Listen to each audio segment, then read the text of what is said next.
हमारी गली इश्किया गली हमारी गली इश्किया गली के नाम से मशहूर थी। यह एक पतली सी गली थी जिसमें आमने सामने घर बने हुए थे। हर घर की खिड़की से दूसरे घर का मंजर साफ नजर आता था। पर्दे का कोई खास रिवाज नहीं था, इसलिए लड़के लड़कियां आपस में एक दूसरे को अच्छे से जानते थे और इसी जान पहचान में मोहब्बत का सिलसिला चल निकला था। फिर एक वक्त ऐसा आता था कि जब शादियां हो जाती थी। हमारी गली के हर घर में एक लव मैरिज जरूर थी, इसलिए हमारे गली को सब इश्किया गली कहते थे। मेरा नाम अंजलि था और मैं 14 साल की थी और मैं भी इसी गली का हिस्सा थी। एक दिन सुबह सवेरे रीना दीदी अपने लाल चूड़ियाँ खनखनाती हुई हमारे घर आई तो मैं हैरत से उन्हें देखने लगी। 2 महीने पहले ही उन्होंने गली के एक लड़के से भागकर पसंद की शादी की थी और उनके घर वाले उनके सख्त खिलाफ हो गए थे, लेकिन कुछ दिनों के बाद उनके घर वालों ने उनकी शादी को कबूल कर लिया था और वजह ये थी कि रीना दीदी उम्मीद से हो चुकी थी। जैसे ही रीना दीदी की मम्मी को पता चला कि उनकी बेटी माँ बनने वाली है तो वो खुशी खुशी रीना दीदी को घर लेकर आई थी और अब वह भी इसी मोहल्ले में ही रह रही थी। रीना दीदी मेरी बहन की दोस्त थी और उनसे मिलने के लिए ही हमारे घर आती थी। वह बहुत चहक चहक कर अपनी मोहब्बत की दास्तान सुनाने में मशरूफ़ थी। रीना दीदी के हाथों में लाल चूड़ियाँ और चेहरे पर सुर्खी लगी हुई थी। उनके अंग अंग से खुशी फूट रही थी। रीना दीदी तो घंटे 1.5 घंटे में चली गई थी, लेकिन मैं अब तक हैरान थी। उनके जाते ही अपनी बहन सलोनी से पूछा कि रीना दीदी कैसे इतना खुश है और उनके घर वालों ने उन्हें कैसे कबूल कर लिया। तो सलोनी दीदी हंसकर कहने लगी, जब इंसान को मोहब्बत होती है तो इसी तरह से खुश रहने लगता है। तो रही बात घर वालों की, तो हर माँ बाप अपनी बेटी को एक ना एक दिन कबूल कर ही लेते हैं। रीना की किस्मत अच्छी थी, इसलिए उनके घर वालों ने उन्हें जल्दी माफ़ कर दिया और उनका पति मोहन अपनी पलकों पर बिठाकर रखता है। सलोनी दीदी की बात सुनकर मेरे दिल में भी एक अजीब सी ख्वाहिश पैदा हो गई थी और मैं भी मोहब्बत करना चाहती थी। हमारी उम्र सिर्फ 14 साल की थी, लेकिन हमारी गली के माहौल ने मुझे भी इस बात पर मजबूर कर दिया कि मेरी ज़िंदगी में कोई ऐसा शख्स आए जो मुझे मोहब्बत करे और मैं उसके लिए अपना घर बार छोड़ दूँ। मेरे लिए मोहब्बत एडवेंचर की तरह थी। आप अपने घर वालों को बताए बगैर किसी से मोहब्बत करने लगते हैं और उसी के साथ जीना मरना चाहते हैं और उसी के लिए भी अपना घर बार छोड़ देते हैं। उसी दिन से अपनी ज़िंदगी में मैं किसी ऐसे शख्स की कमी महसूस करने लगी कि रीना दीदी की तरह खुश रहना। रीना दीदी क्या हमारे घर आकर गई तो मेरे सोचने का नज़रिया ही बदल गया। कुछ ऐसे लगने लगा था कि ज़िंदगी में मोहब्बत ही सब कुछ है। मेरा पढ़ाई में भी दिल नहीं लगता था, यूँ कहे कि पढ़ाई से दिल उचाट हो गया था। मैं गली में जिसको भी देखते हुए किसी न किसी की मोहब्बत में मुब्तला नज़र आता।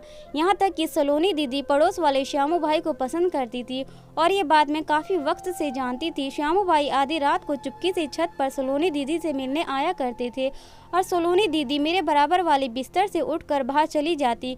कई दफ़ा छुप कर मैंने उन दोनों को मुलाकात करते देखा था।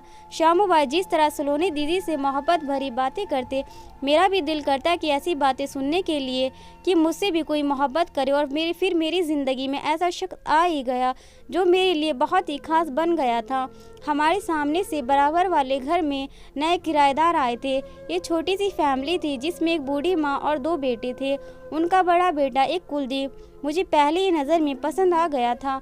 वह एक 18-20 साल का गुबरू नौजवान था। उस पर कोई भी लड़की अपना दिल आसानी से हार सकती थी, लेकिन खुशी की बात यह थी कि उसकी नज़र मुझ पर ठहर गई थी। वह लोग ऊपर वाले घर में किराए पर आए थे और उनकी खिड़की से मेरा कमरा साफ नज़र आता था, क्योंकि गर्मी की वजह से मैं भी अपने कमरे की खिड़की खुली रखती थी। कुलदीप सारी शाम अपनी खिड़की पर खड़ा होकर मेरे कमरे की तरफ देखता रहता। शुरू में मुझे कुछ अजीब सा लगा, लेकिन फिर आहिस्ता आहिस्ता मुझे उसकी नज़रों की आदत होती चली गई। मैं खुद भी उसका इंतज़ार में खिड़की पर खड़ी रहने लगी। कुछ दिन गुजरे थे कि एक दिन मैं स्कूल से जब घर वापस आ रही थी तो गली में कोई नहीं था और कुलदीप अपने घर के बाहर ही मौजूद था। मुझे देखते ही उसने मेरी तरफ एक छोटी सी पर्ची पकड़ाई और मैंने कांपते हाथों से वो पर्ची ले ली और घर आकर उसे खोल कर देखा तो उसमें एक फ़ोन नंबर लिखा हुआ था। मेरा दिल बहुत तेज़ी से धड़क रहा था। मुझे बहुत खौफ भी महसूस हो रहा था। लेकिन जब दोपहर को सब घर वाले सो गए तो मैंने दिन ने के हाथों मजबूर होकर उस नंबर पर फ़ोन मिलाया।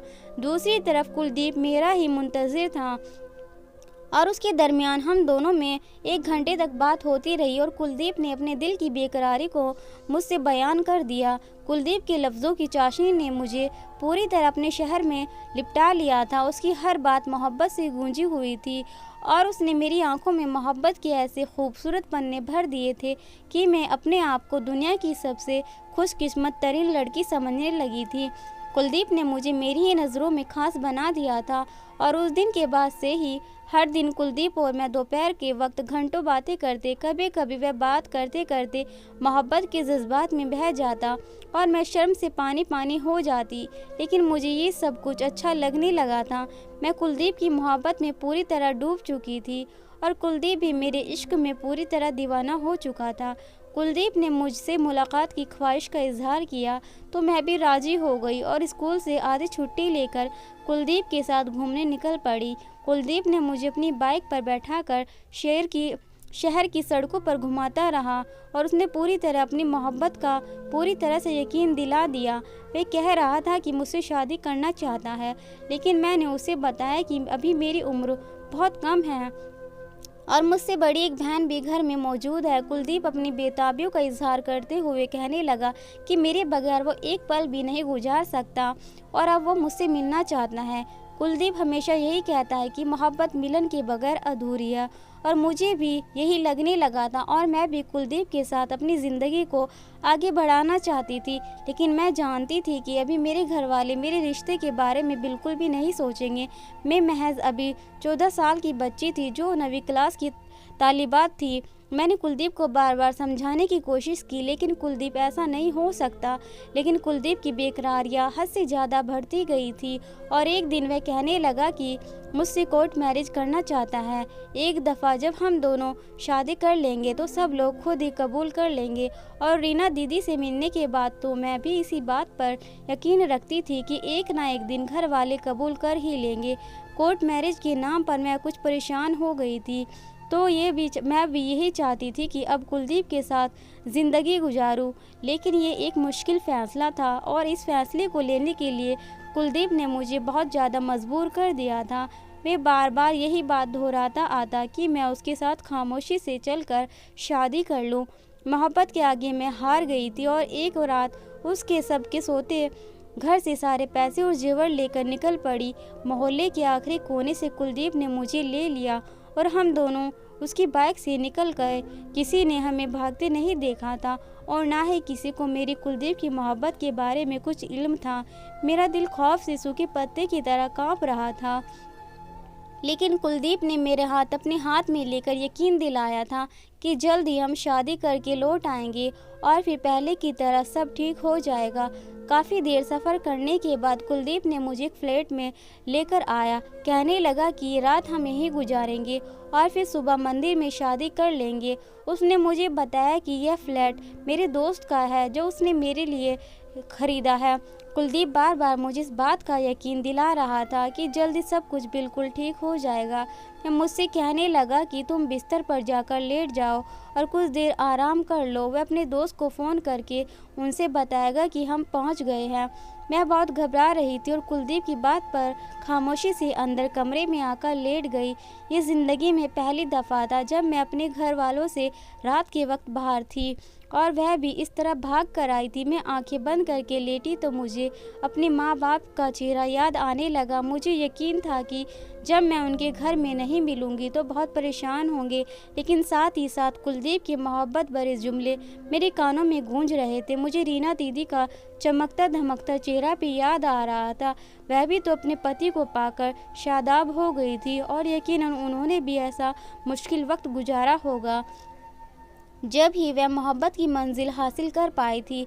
अगली सुबह मैं और कुलदीप शादी करके कुछ दिनों में वापस अपने घर लौट जाएंगे, पर मैंने यही सोचकर खुद को मुतमईन मुझे कमरे में लेटे कुछ ही देर गुजरी थी कि मुझे बाहर से कुछ आवाज़ आने लगी और मैं उठ बैठी। कुछ देर बाद कुलदीप कमरे में आया, लेकिन वह अकेला नहीं था, बल्कि उसके साथ उसके 4 दोस्त भी मौजूद थे।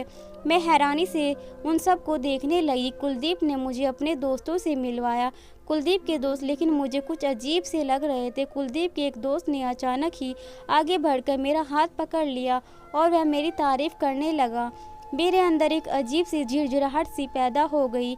मैंने उससे अपना हाथ छुड़वाने की कोशिश करी, लेकिन नाकाम रही। इसके बाद जो कुछ मेरे साथ हुआ, मेरे कदमों से ज़मीन निकल गई थी। कुलदीप के दोस्तों ने कुलदीप से मिलकर मुझे बर्बाद करने में कोई कसर ना छोड़ी।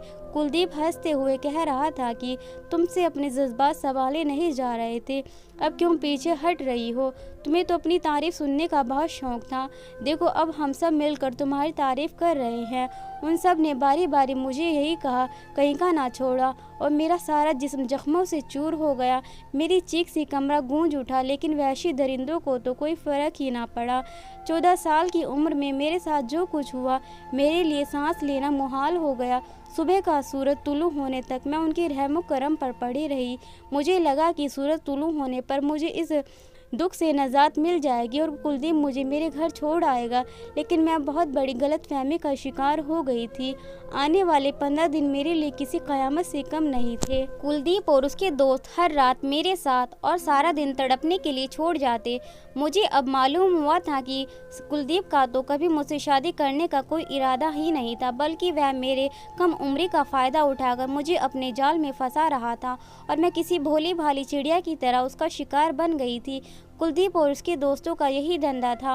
इसी तरह लड़कियों को मोहब्बत के नाम पर भगा कर लाते और जब तक दिल ना भर जाता उनको अपने पास ही रखते और आखिर में दुनिया की ठोकरें खाने के लिए छोड़ देते। मेरे साथ भी कुछ ऐसा ही हुआ था। 1 महीने बाद कुलदीप ने मुझे ये कहकर छोड़ दिया कि मैं अपने घर वापस जा सकती हूँ, लेकिन कुलदीप के पास मेरी कुछ ऐसी वीडियोस थी जिनके ज़रिए उसने मुझे ब्लैकमेल किया कि अगर मैंने कभी उसका या उसके दोस्तों का नाम लिया तो वह मुझे पूरी तरह जलील और रुस्वा कर देगा। मैं बहुत मुश्किल से गिरते पड़ते अपने घर पहुँच गई। मेरे घर वाले ये हालत देखकर बहुत ज़्यादा परेशान थे और जब उन्हें मुझ पर भी मेरे साथ ऐसी होने वाली दरिंदगी सलूक किसने किया, मगर मैं चाहकर भी कुलदीप का नाम न बता सकी। वैसे भी मुझे पता चला था कि कुलदीप और उसके घर वाले मेरे जाने के कुछ दिनों बाद ही मोहल्ला छोड़कर चले गए थे। मेरे माँ बाप ने मुझे कबूल कर लिया था और सलोनी दीदी की बात एक बार फिर मेरे कानों में गूंज उठी थी कि माँ बाप अपनी औलाद को कबूल कर ही लेते हैं। अपनी गलती और अपनी नासमझी की वजह से अपनी पूरी ज़िंदगी बर्बाद कर आई थी, लेकिन मैं चाहती थी किसी और के साथ वो सब ना हो जो मेरे साथ हुआ है, इसलिए ये कहानी मैं आप लोगों तक पहुंचा रही हूँ। कभी कभी हम बिल्कुल भी नहीं सोचते कि हमारे इर्द गिर्द के लोगों और माहौल का हमारे बच्चों पर क्या असर पड़ रहा है और इसी वजह से हमें खसारा उठाना पड़ता है। हमारे माँ बाप ने भी कभी इस बात पर ध्यान नहीं दिया। हमारी गली का माहौल बहुत ज़्यादा ख़राब हो चुका था, जो मुझ जैसी कच्ची जहनों की तबाही का ज़रिया बन रही थी। इंसान अपने इर्द गिर्द के माहौल को अपने अंदर जज्बा करता है और हमारे में सोचने समझने की सलाहियत भी वैसे ही थी जैसा हमारा माहौल होता है। इसलिए अच्छा माहौल और मुआशरा आने वाली नई नस्लों के लिए बहुत ज़रूरी है। माँ बाप को चाहिए कि अपनी जवान औलाद पर नज़र रखे और उन्हें एक अच्छा माहौल देने की कोशिश करें। मैं आपके लिए ऐसी वीडियो लाती रहूँगी।